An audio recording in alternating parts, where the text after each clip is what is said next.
કોઈ પણ સિઝનમાં ઇઝીલી બની શકે અને બધાને જ ભાવે એવું સરસ મજાનું શાક એટલે ભરેલું શાક. એમાં રીંગણ હોય, બટાકી હોય, ડુંગળી હોય, કેપ્સિકમ હોય, તમને જે ગમતા હોય એ વેજીટેબલ્સ એની અંદર તમે એડ કરી શકો છો. તો સૌથી પહેલાં એના માટે આપણે મસાલો તૈયાર કરીશું. ચવાણું, ગાંઠિયા, સેવ, તીખી સેવ કંઈ પણ હોય લેવાનું છે.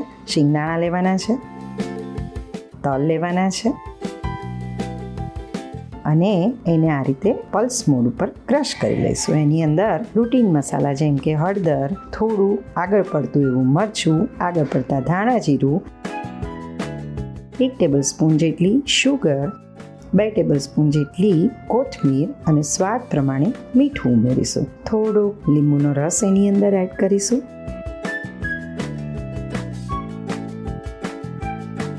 એક ટેબલસ્પૂન જેટલું તેલ ઉમેરીશું અને આ મસાલાને સરસ રીતે મિક્સ કરી દઈએ. અને તમારે સ્ટોર કરવું હોય તો લીંબુના બદલે આમચૂર લેવાનું છે અને કોથમીર ઉમેરવાની નથી.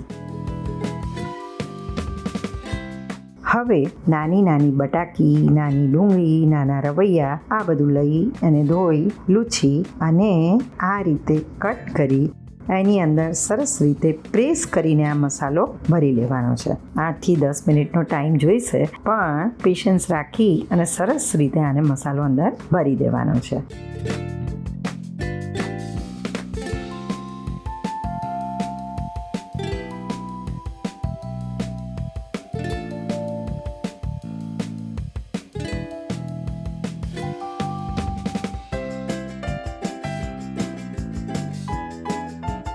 હવે આ શાકને આપણે કુકરમાં કરવાના છીએ.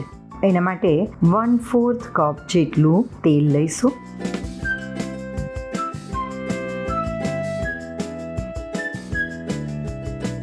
એની અંદર રાઈ અને જીરાનો વઘાર કરીશું, હિંગ મૂકીશું, ત્યાર પછી લીલા મરચાં મૂકીશું અને આ બધા જ જે ભરેલા શાક છે એને સરસ રીતે એની અંદર ગોઠવી દઈશું. સેજ ઉપર નીચે એને હલાવી લેવાનું છે.